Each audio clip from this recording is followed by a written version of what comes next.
Right, good afternoon. Welcome along. Let's just do a couple of checks before we get started. So, down at the bottom of your screens, there's a couple of icons, one of which you'll see is a hand, which is the hands up icon. Can I ask you if you can hear me, just to put your hand up, just to make sure everyone on the call can hear us? It's looking good. Okay. Yep. Excellent. And then the second question. If you can see my screen, if you can see the slide, just put your hand up as well. Excellent. Good stuff. Great. Right, let's get started. So, where do we start? It's a great time to be a leader. It's actually a great time, I think, to be a business owner. The opportunity to shine is now. As we've gone through the crisis, we're starting to see a relaxation of the rules. There's a load of things going on in the marketplaces. Opportunities are being thrown up in our markets that allows us to reshape our business. We can move into spaces vacated by other vendors. We can form alliances with other businesses. We've got the opportunities around mergers and acquisitions, and we can reshape our business and delivery model in light of what's going on around us. We need to think, we need to have a vision as to what's going on and keep an eye on how the market is changing. And as from a leadership point of view, we need to be seen to lead both with our teams, but also in the marketplace. Be the one that's seen to be driving the market forward and positioning yourself in the market. In effect, you need to be able to pivot daily as things change. So just before we go any further, what are your feelings about the marketplace right now? If you go down to the QA box on the bottom bar, just type in what you're feeling as a business owner right now. Let's see what responses we get. Just give you a moment while you all type away. Nervous, yep.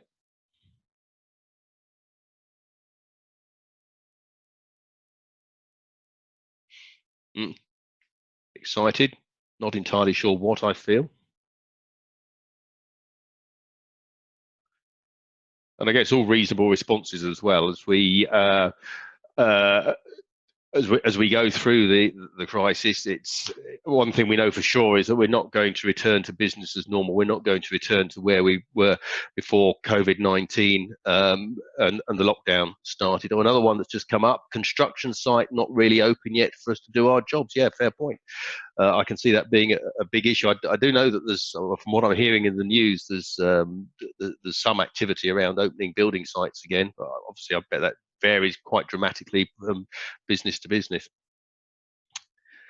We know we won't be returning to business as it was before the COVID-19 lockdown. But I think we've effectively broken the back of remote working. Businesses have got the technology working, and actually, more importantly, they've sorted out the social aspects of working remotely. They've started to implement things like daily huddles, so everybody talks to each other. I think the whole leadership thing is becoming more defined. Basically, businesses are adapting. And the other thing, of course, is that a lot of businesses that were maybe traditionally shop-based businesses or showroom-based businesses have become more web-based as to keep the business coming in. And obviously, once they've gone through the effort of getting themselves to setting up the web-based shop, obviously that's going to be something they're probably going to continue going into the future. So let me just introduce myself before we move on. My name is Rupert Turton. I'm the Managing Director for Action Coach in Oakham. I've got a background historically in medium-sized businesses and corporates, and I've led numerous teams remotely, often with the members of the teams being in other countries as well. And what's one of the key factors of the teams I've worked, my background's been very much in IT and IT infrastructure, but I usually can't do the work that I've got my team doing. I can't do IT design. I'm definitely not a lawyer or an accountant, and I'm not an HR expert. So I'm very dependent on the team to do the work, and I have to obviously then put the emphasis on me to be a good leader with the teams that I'm working with. Let's talk a little bit about motivation. Frederick Hetzberg did some studies on people and human behavior in the workplace. And one of his conclusions was actually that you cannot motivate someone else. That really is a personal choice as to whether they're motivated to do something or not. People have to decide for themselves. But what Fredericks did find was that there were 5 big motivators at work. The first of those being achievement, looking to achieve something through work, something significant. Second one was autonomy. In other words, not being supervised, consistent supervision from above, being left to get on and resolve the problem, make the change in the business on their own. Career progression obviously was key in there.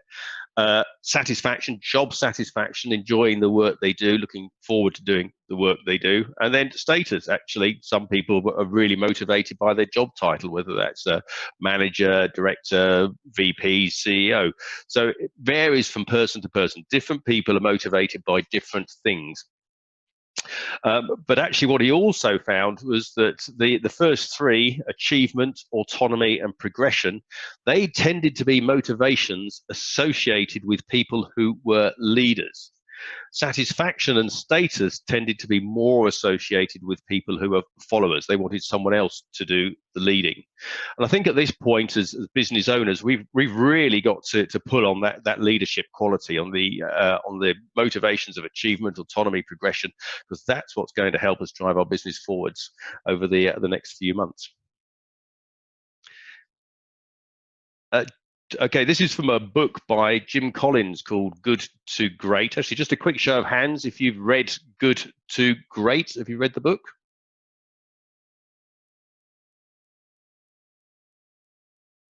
Okay, a couple of you. So Good to Great is it's researched. I think it was 11 different companies in the US. All of them were chosen from. Actually, they started with a massive pool and only whittled it down to those 11 for the book in the end, or for the research in the end. They were all businesses that had been performing below the market average for their industry sector for 10 years. And then suddenly they started to perform above the market. In fact, 3 times the American stock market. Their results were 3 times better than equivalent businesses in their segment, like on the American stock market. And they did that for a further 15 years. And so one of the things that Jim and his team identified was what they called the level 5 executive, the level 5 leader of a business. And the level 5 leaders were differentiated by being very humble in their approach. They were the sort of people who would thank their team and their good luck in the marketplace, as opposed to standing up and being very brash and vocal about their achievements and the significance they had in driving that business forward. So Jim's basically identified the 5 levels. First one, the level one, the highly capable individual. Level 2 is that individual becoming a team member and then becoming a competent manager to lead a team of other individuals.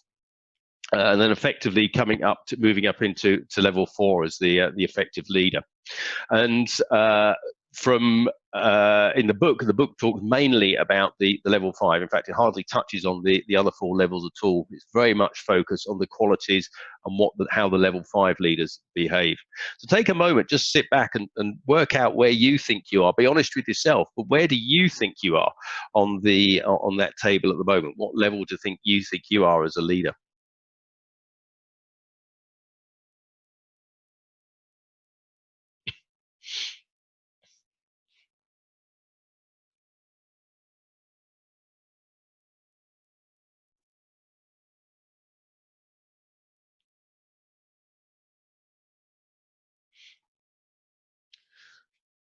So what we're going to discuss today is how leadership is different. How do we lead differently? Leading remotely requires you as a leader to lead very differently to the way you would have done when everybody was in the same office. So we're going to spend the next 45 minutes or so working our way through leadership in the virtual environment. We're going to talk about the influence you need in the command. We're going to talk about the 3O models, which is from a book by Kevin Enkenberry and Wayne Turmel called The Long Distance Leader. We're going to talk a little bit about the remote leadership model, the technology and the tools, and also just touch on the servant leadership mindset as well. So the first point to make is it's still leadership. Regardless of whether you're in the same building as everybody, you're working in the same location, or whether you're working remotely, leadership is still leadership. Don't let location or distance from each other distract you from the fundamentals of leading people. Leadership still has to be very strong and very clear. And there's four common questions that leaders ask themselves when they're working remotely. The first of those being, how do we know people are really working? Second is, are people getting enough social interaction? Are we getting good enough feedback to consider options within the business? And can we be as effective as when we were co-located? So if you recognize any of those, just flick the hands up. Let's just see how that resonates with those of you on the call. Okay, yes, quite a few, actually, probably all of you. Okay. So leading differently requires teams. We have teams working in different locations. You've got some people working in their spare room. You've got them working in their kitchen. They are physically separated, can't see each other. And it has two major drawbacks. The first of all is that communication has changed. And communication has changed in that when you're talking to somebody face to face, you can see the way that person is reacting. You can see the expression on their face and their body language. You can see how they're receiving the message, and actually you'll adjust your messaging to compensate for the way that the message is being received. And secondly, as leaders, which, let's face it, can be a fairly isolated role at the best of times, it's no longer simply an emotional separation. It's actually become a physical separation from the people that we're leading as well. But the act of leadership itself hasn't changed. We're doing the same things, but in a different way, and of course using different tools to do it. So being seen is critical in leadership. The leadership itself suffers more in remote settings because we don't have those interpersonal communications. As I said, we don't have the face-to-face feedback. We don't have the non-verbal feedback. And so we've got to make sure that the message is received in the correct way. And some of the tools aren't as good at communicating that as others. So good and bad communication, email and text is just so dangerous. If I don't know, what's a great example? So you send a text to one of your team asking if they've completed the report next, because texting it's hard work. People of my age, it's very difficult to text with one thumb, although you watch the teenagers, they're really on it. But that can sound really aggressive to somebody, particularly if somebody's mindset is in that very defensive mode. So you've got to think very carefully before you communicate with people. And there's different means of communication. So think to yourself a little bit about what you can do to improve that interpersonal communication between people. Is that as simple as using video conferencing, so you've actually got that physical interaction, people? Obviously, you can pick things up from the way people are talking and the language that they're using. And also just look at the way you using words when you write an email or write a text. Make sure it's very positive language. And don't forget, the human brain doesn't really register the word not. So if you say that is not a good thing, all people are going to pick up is it's a good thing. If you say that's not bad, all people really register is it's bad. So think very careful about the language that you're using when you're communicating with people as well.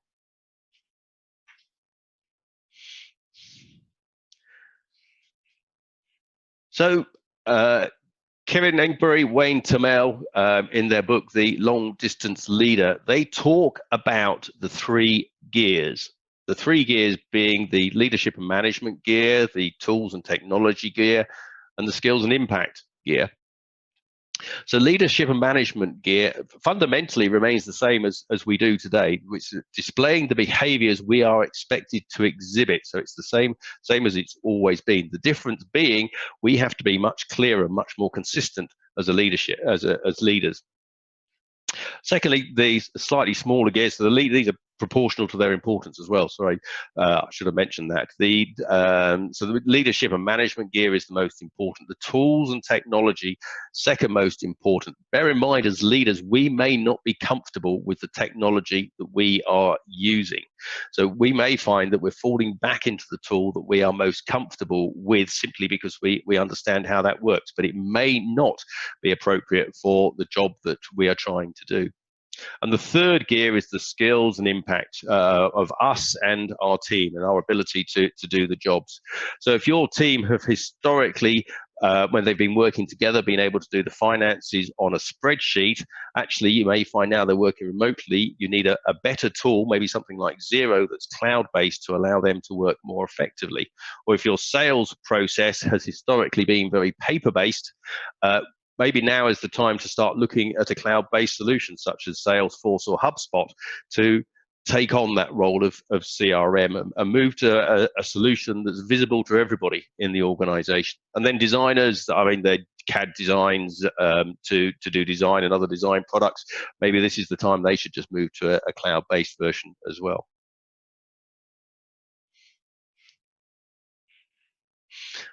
So leading requires a focus on the 3O model. I mentioned this right at the beginning. And the 3 O's are the outcomes, others, and ourselves. Let me just take a moment to talk you through those as well. So the outcomes, that's the desired outcome for whatever the organization is, whether that's the entire company or a group or an individual person. But it's making sure that our communication is directed to that outcome. And the barriers, of course, with when we're working remotely is isolation. It's the lack of environmental cues, and it's also the lack of repetition of the message. When you're working in an office and you're talking to each other on a daily basis, working in the same environment, you've always got the message being repeated in different conversations around the room. As a leader, as you talk to people, you'll be repeating the same messages day in, day out. So people get to pick up on them. When you're working remotely, you need to be very structured in the way that you communicate that message to your team. Secondly, it's others. You cannot do the work of your entire organization. So whatever outcome you need as a leader, that has to be obtained through working with the others in your organization. And to achieve that, you need to really focus on what you're asking them to do. Get them to buy in, give them the focus on the activity and their understanding. And the more you are working with your team, the more influential you'll become. And secondly, of course, the more engaged you are with the team, the more you focus on them, the better they'll perform. And then thirdly, ourselves. We have to have a belief in what we are doing, where we're taking the company and what we're asking the company to do. How you lead is very important wherever you're working, whether that's in the office or working remotely.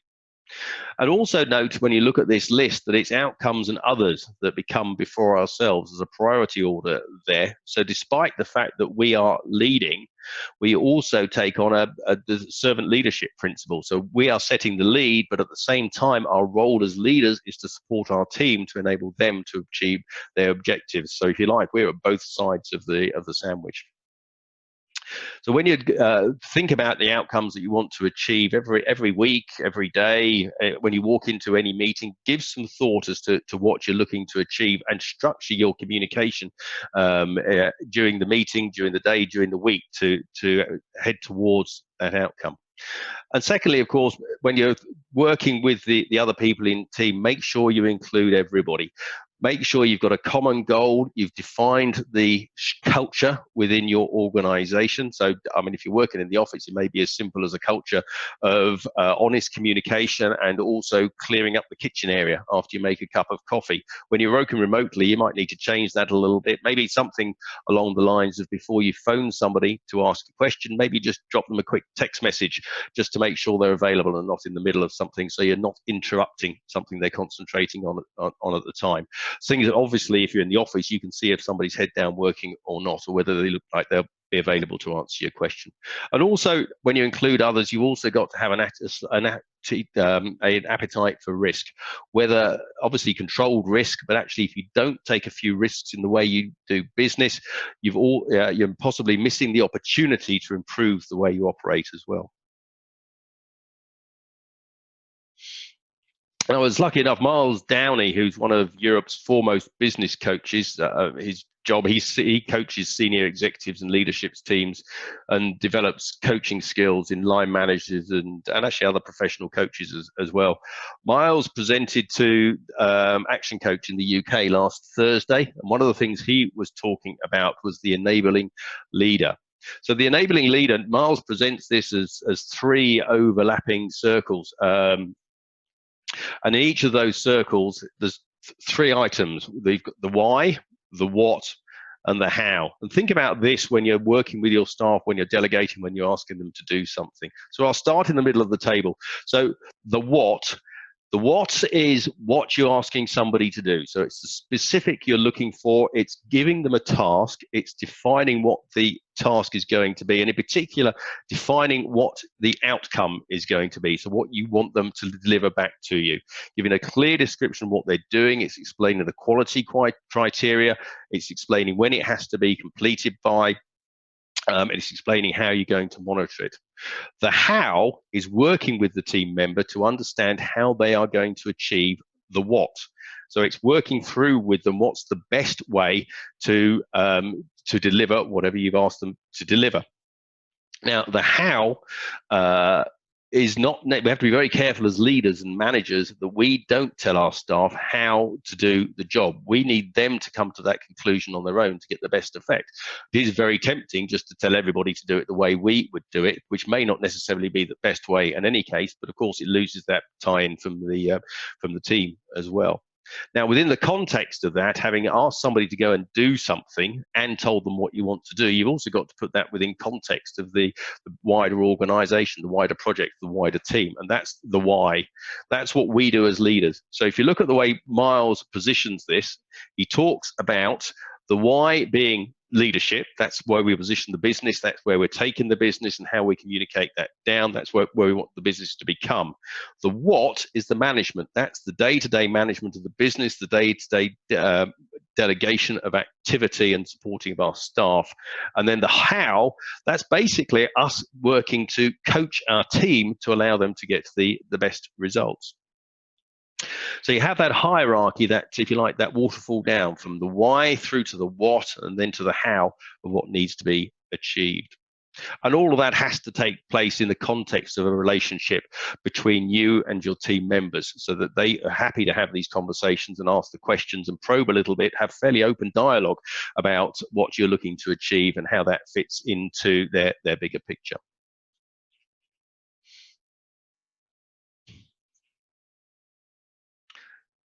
So also remember that there's really three levels that you're looking to achieve. And remember also that working on an island can be, working remotely can be like living on an island. There's a lot less interaction between you and the other team members. There's less of a sense of belonging for your staff as that bigger team. It's very easy for them to lose sight of the big picture and their role within it. So you need to start to take steps to bridge that gap.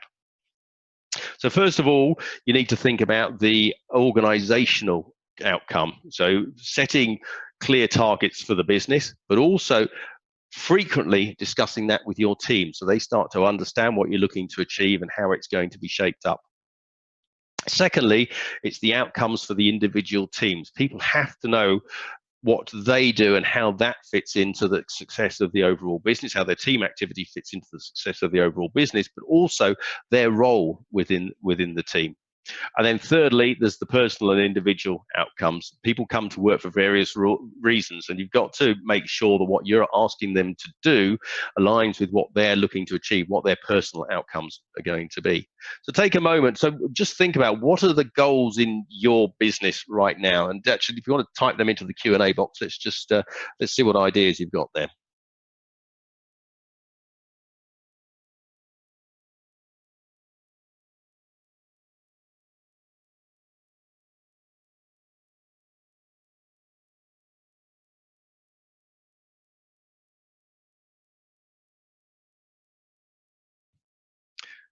That came up fairly quickly, so have to get through COVID-19, which I understand.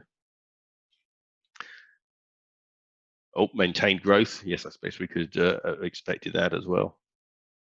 Oh, and then look for opportunities in the marketplace. Yes, that's Nice one to throw up there. Interesting, actually. Not that many of the goals are as COVID-19 as I expected. I was interested to see how many of you came up with very COVID-19 specific goals, and how many of you are looking for the longer term. Whatever you're doing in your business, you've got to have those goals in place. And everyone has a team. It doesn't matter if you're a sole trader or whether you have a whole company working behind you. Everybody has a team, whether it's direct employees or it's an outsourced organization. But you've got to think about what are the goals for your organization, where you're looking to go.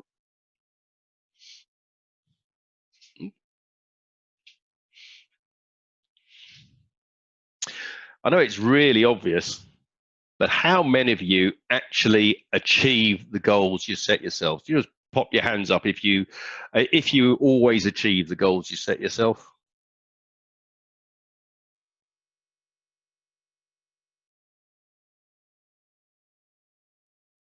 Yep, a few of you, quite a few haven't put your hands up. So it's not unusual that people set themselves a goal and it just never happens. So historically, when I've gone in to fix a broken project, after a couple of days just getting to know the team, one of the first things I do was sit them down and agree exactly what everyone was going to do, what their role was, what they had to do, what they were doing, and how that tied into the bigger picture. I'd also make it very clear to them that I was going to hold them to account to make sure they completed it.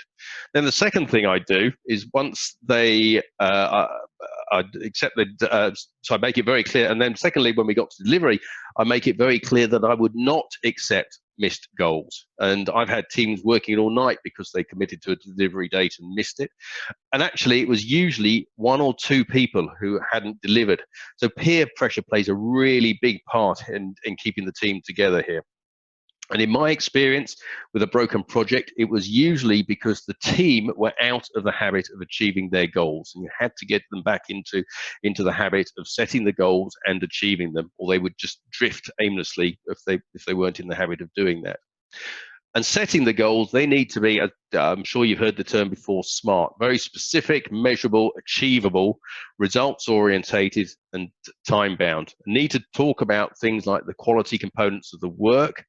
How does time factor into success? Inevitably, when you're setting a goal, it's usually got something else that is dependent on that being completed. And also, of course, the quality measure that's got to sit into that. The other thing I've found is actually you need to, although you may have a big goal for 2-3 years out, you need to break that down into smaller chunks. Break that down into annual goals, into quarterly goals, and then into monthly and even weekly goals. It's like looking up a cliff. When you're standing at the bottom of a cliff, working out how you're going to climb to the top. When you first look up, it's, oh, I'm never going to do that. It's impossible. And then you stand back a little bit and you start to see the handholds and the footholds, and you start to see the route that you're going to take up the cliff, where there's a ledge you can stop and catch your breath, where the next handhold's going to be. And it all starts to come together, and you start to break it down into those little chunks. And suddenly what looked like it being impossible suddenly becomes quite achievable. And it's exactly the same with setting goals. If you set the goal too big and too far out, it's very hard to perceive of how you're ever going to get there. So you need to break it down into smaller chunks along the way.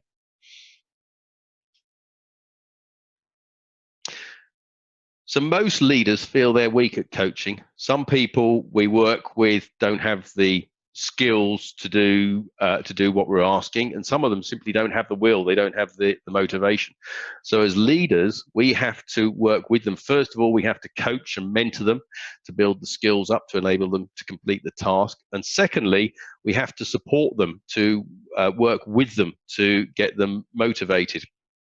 And this, of course, is all made more complex by communicating through technology, which creates mental and social obstacles that just don't exist when we're dealing with people directly. And also sometimes be aware that sometimes you would just simply have to tell people to do something. You're not going to be able to get them motivated to do it. It simply becomes a fact of doing it and go and get on with it. However, I would add the warning to that requires a far higher level of supervision, which is really quite difficult to do when you're working remotely. So every communication you had needs to be very conscientious, and it needs to be a two-way conversation. Think about who is doing most of the talking. Be aware that you are not telling people what to do. Simply ask a question and listen to what they have to say, then just shut up. And then after coaching them, think about, after coaching them, make sure they've got the message, confirm the message, go back to them a couple of days later and just follow up with them to see how successfully they understood what you were doing. And then, as with, actually, it's similar to training a dog, isn't it? Whenever they do something right, catch them doing something right, praise good behavior, great results, and if possible, reward them in some ways. I used to be famous for handing out bottles of wine and whiskey when I was project managing to people who'd gone the extra mile to deliver something or done a particularly good job, just so it was recognized that they'd done it, and just to build that self-esteem. And also think about the way you communicate with others as well.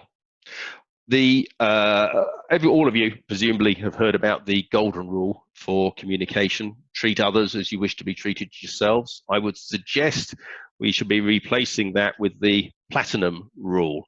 So the platinum rule says communicate with others in the way they would like to be communicated with. So work with them to understand what's the communication method that works best for them. How would they like to be managed? How would they like to be led? And do that by having the conversation with them. Ask them what you can do to help them be successful. Tell them you want to support them and help them stay on track with the project. And ask them how often they'd like to catch up, how often they'd like to have a one-to-one chat with you. And use leading questions as well. Don't tell them. There's a real danger of going in with a leading question and giving them the answer that you want to hear. Go in with non-leading questions, questions where you don't know what the answer is. Once you've asked the question, once again, just shut up and listen to what they have to say, but then of course act on it. Now, within Action Coach, we use DISC assessments to identify how a team is going to work together, and also actually to find challenges in the way that they're going to work as well. So there's obviously, you're going to get personality differences in any organization, and you can tell to a degree by the personality type how a team are going to work and where they're going to clash. Similar assessments, DISC is only one of multiple tools. There's Myers-Briggs, there's Insight, there's Strength Finder, there's a whole plethora of tools that perform similar roles, but give you a good indication of how your team is working. And anytime you need to change something in your organization, just have a look at this. This is basically five items that equate to the equation for change. If you've got all five of them, you'll make the change in your organization.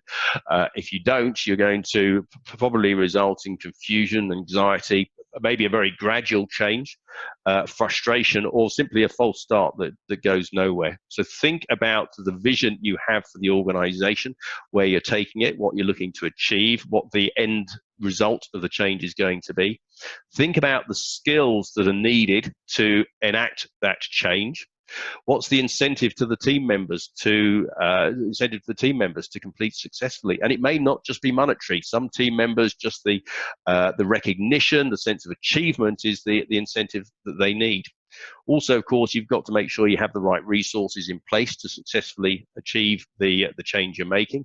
And fundamental to it all, don't just start work and hope it's going to come to fruition. You've got to have an action plan in place. If you have all five of those elements in place, that change is going to happen. If you don't, if there's a hole in that list, you're going to unlikely to successfully make the change.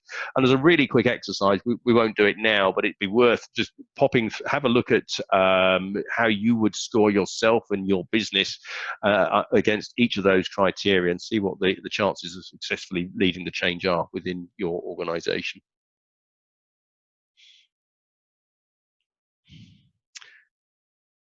So leading successfully requires you to understand what your people are thinking, not just simply look at what they're doing. And from a leader's perspective, that means two things. First of all, we need to see, and secondly, we need to be seen. So the C, let's just talk about that for a second. C is how you get an understanding of what is going on in your own organization. It's how you are gathering the information to see what's happening. So you need to make sure that your discovery process is as broad as possible for gathering that information, and it needs to be from the team and not just an isolated few individuals. Your top team or your favorite staff.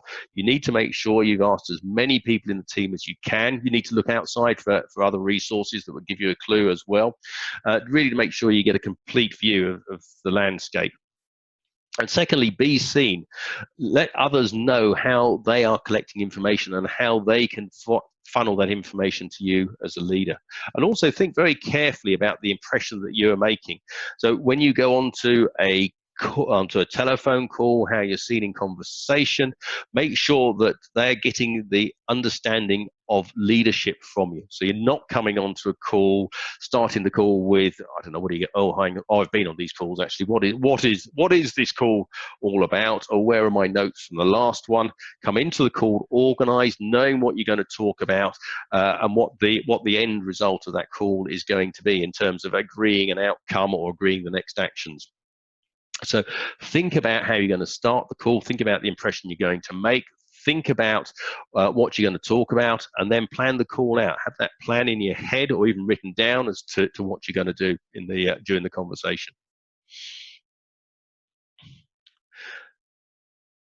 So building trust is harder to build and actually far more easily broken when you're leading teams remotely. So 3 items that really contribute to building trust is the common purpose, it's the competence of you and your team to complete the work, and it's the motives that you have. So for the common purpose, do you and your team have the same common purpose? Have you agreed the common purpose? Or is your expectation of what you're looking to achieve different to what your team think it is? And even if you think you're in agreement, it's often worth just sitting down and checking it. So the alignment, so you might both think you have an understanding. If you just ask people, they would all have an understanding of the common purpose. But you need to sit down and work with them to make sure that understanding is complete to both of you. Secondly, are you competent, and are the team that you're leading competent to do the roles and the jobs that needs to be done? And thirdly, the motivation. What are the motivations that you have and your team have to go that extra mile? Will they make that extra effort for you? So the more alignment of these 3 components you have, the more trust that you'll have in the organization. So think about this when you go onto a team call. Think about showcasing one of your team per meeting, somebody who's doing a good job. Let them talk about the work or the project they're doing, and then share the praise in public. In fact, it doesn't have to be that person. If somebody's done a good job, share the praise in public. And also think about how you delegate as well. So when you're delegating to your team members, delegate publicly, but make sure it reflects fairness in the way that you delegate to your team. And as always, with all leadership, you need to lead from the front. Don't push your team forward if you're not prepared to go that extra mile yourself.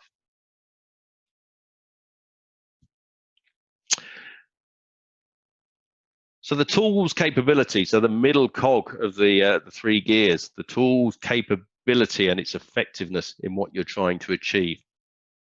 So first of all, identify the leadership results that you're trying to achieve, and then think about the communication tool you need to achieve those results.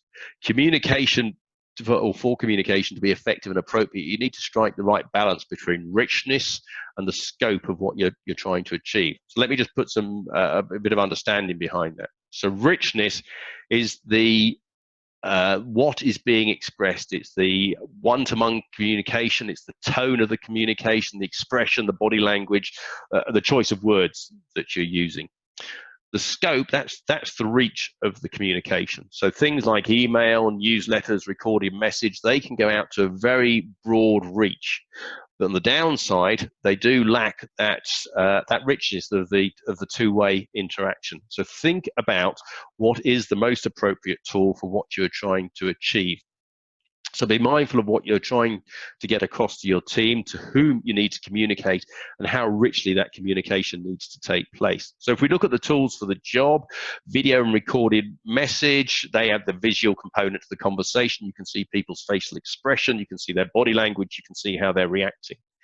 Think about things like common file location as well. It just makes life easier for people to identify the documents that they're needed in their day-to-day work.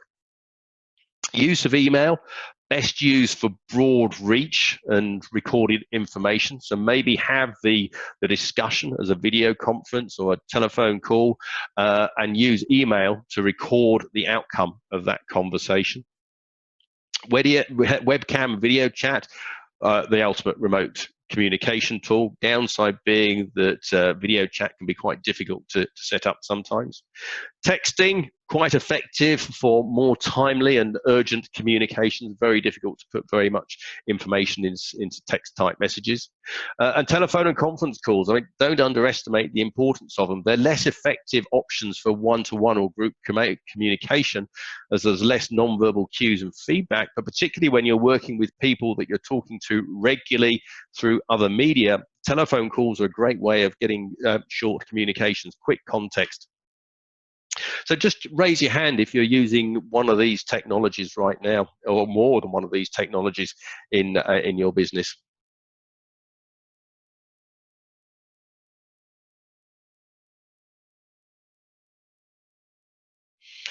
And actually, as a result of what we just talked about, are you going to do anything differently in your business as following on from the conversation we've just had, or sorry, the explanation I've just given?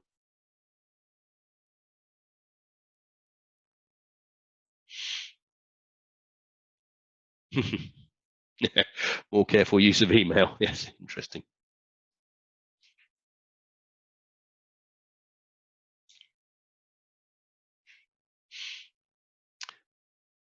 Now, the next point to come to from a leadership point of view, always be seeking feedback. Think about the feedback you're getting when you're defining outcomes, when you're working with others and yourselves, and look to see how the message is being received and modify the message as required.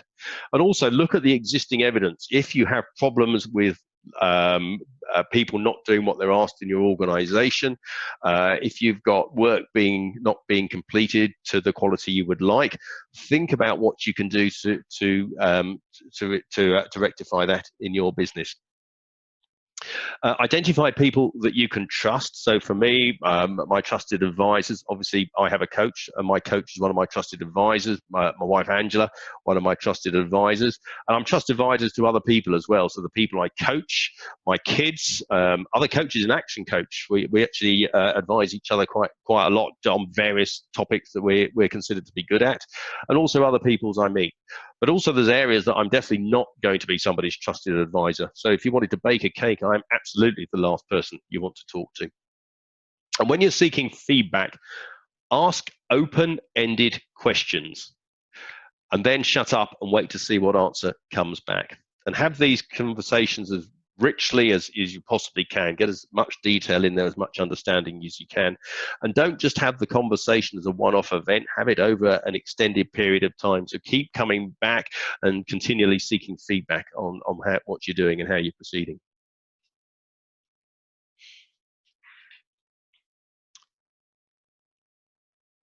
So think a little bit as well about your beliefs and your self-talk, the conversations that you're having in your head. So your beliefs really do define how you're going to lead an organization. What you believe, what your values are, really drive the way that you're going to lead the organization. And to a degree, is probably those beliefs and values that you're going to be looking to a lesser or greater extent in your team as well. Good leaders always require a fairly healthy self-image. And you need to look out for those warning signs in your self-talk if you're starting to get into negative speak with yourself. So you've got to address that self-talk monster. So think about what the voice in your head is telling you. Is it a positive or negative message? Might even be worth taking a couple of minutes just to sit down and make a list of what you believe about yourself. And then actually, if there's anything negative on there, you can then start to change the language about that, change the way you behave to make that a more positive message. I'd also learn to accept negative feedback as a positive learning experience. And I know this is really difficult to do, but actually, if somebody goes to the trouble of giving feedback, and let's forget, if you're giving somebody negative feedback, it's quite an uncomfortable thing to do. So people have a natural resistance to doing it. don't make it too hard for them to give you that negative feedback. So respond in a positive way. Oh, thanks for the feedback. I'm glad you told me, or I'd never improve. Make it very easy for people to criticize you, but also be seen to respond once you've taken that criticism and make changes to the way that you're behaving. So you need to find the difference between self-preservation and selfishness. You need to determine your values and use them as a way of deciding what you think is truly important to you. And remember, everybody has the same amount of time. The real question is how we're going to use it. There's 168 hours in a week. What we're actually doing with time management is deciding how we're going to spend those 168 hours. So you have to find the balance between your organization and yourself. You need to look at the organization's process and the workflows, see where you need to be involved, and you need to look at for areas where your team could handle the activity and you don't need to be involved, and make sure you then delegate effectively and successfully to your team. Invest the time in your team members to make sure they understand what you want them to do, why you're asking them to do it, and work with them to get them to a position they can complete that task successfully. And don't forget, you've also got to look after yourself. If whatever the business, you take that 168 hours, you're going to sleep for 50 hours of that. You've probably got to eat and drink. If you're going to have any sort of social life, realistically, there's probably only 80 or 90 hours in a week you could potentially be working, even if you did nothing else. So you've got to think about how you're spending your time and look after yourself, because you will not be able to go on for an extended period of time working 80, 90 hours a week. You've got to get that down to something that's manageable. And that varies from person to person, but work out what's manageable yourself and manage your time accordingly. And even at the moment where you've under the COVID-19 restrictions, you've maybe got staff who are furloughed, you still can't do everything. So you've got to prioritize what you're doing and make sure that you will still be able to work effectively as we go through the rest of the crisis, and so you're still effective as a leader when we get to the end of the crisis.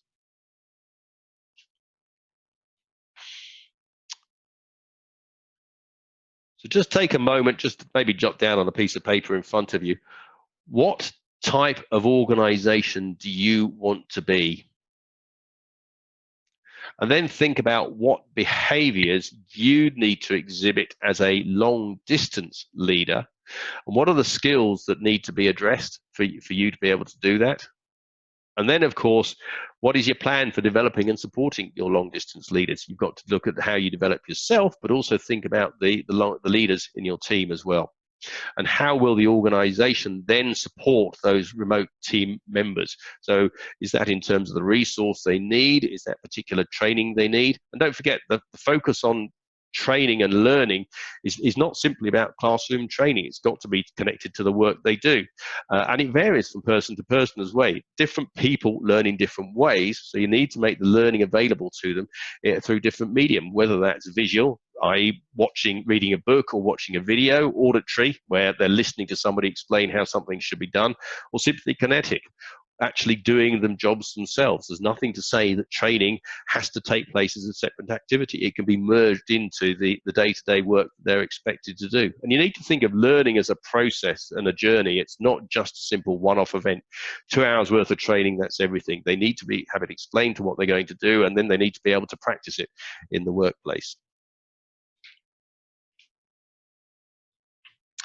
So that's pretty much it. So to finish up, if you could just list the 5 ideas you need to take action on today. And actually, yeah, those of you that are brave enough, if you can want to type one of those into the Q&A box, let's see what people are coming back with. I'll open up for questions and answers in a couple of minutes, and also talk to you about how we can follow up with you after this event as well, and get you into action. So while you're writing down the 5 actions you're going to take, let me just talk to you briefly about Action Coach. So we go to market. I'm not going to read through this list to you. You can do that when you're ready. But we have multiple routes to support people and support businesses in the local businesses in the area. Workshops and webinars we're doing for free. We've always done those for free. At the moment, we're giving away clarity sessions. So we've made 5 coaching slots a week available to to any local business that would benefit from it for free of charge, just to help them survive the COVID-19 crisis. A lot of businesses we're seeing are sort of in a state of almost panic. It's like a rabbit in the headlights, not quite sure which way to go next. So we can help you work your way through that. Coffee Club, I'll mention this quickly. Coffee Club, normally we do it in a coffee shop. For obviously COVID-19 has put paid to that. So we are going to try doing a virtual coffee club online from the 26th of May. It runs for 2 hours from 9:30 in the morning. It will be a combination of education, and we'll run to a curriculum based very much around sole traders and group coaching. We've also got Growth Club, which normally we run in a room. We go down to, typically we have 6 or 7 coaches combined together to do Growth Club, which is basically the 90-day planning activity for your business, getting you out of the business for a day to sit down and think about what you need to achieve in the next quarter inside your business. Now, obviously, we can't take everyone off site to do that now, so we're having to do that online. But the general principles are the same. We did one 6 weeks ago, and the next one is due on the 29th of May. And then Mentor Club and individual team coaching. I suppose you read the list for yourself as we go through this. So before we go to the final close, are there any questions? If you've got a question, do you want to type it into the Q&A, and let's see if there's anything we can answer here.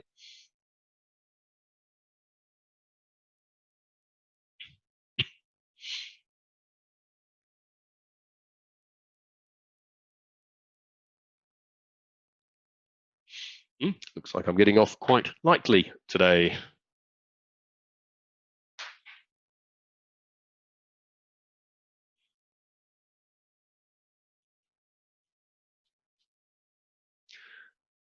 So time to take action, I guess. If a few things that we're offering, so the 2-hour strategy session simply for attending, we'll offer that to all of you on the call. As I said, we're also doing the gifted coaching at the moment, which we'll do as a 30-minute call, either a virtual call or a telephone call. Or you can book into the end of lockdown masterclass that we're running tomorrow afternoon. We've got a number of experts coming onto the call tomorrow just to help prepare you for the end of lockdown, starting at 2 o'clock. We've got people talking about finance. We've got someone talking about staffing and the HR issues resulting from people coming back from furlough. Health and safety, which is obviously going to be a big area with businesses reopening now, and the increased need for social distancing and hygiene, and of course technology and how that can help you in your business. If you're interested in any of those, let me launch the poll. Hopefully you should be able to see the poll coming up on the screen. Just click against any of those you'd be interested in. We'll contact you after the call and set up the dates.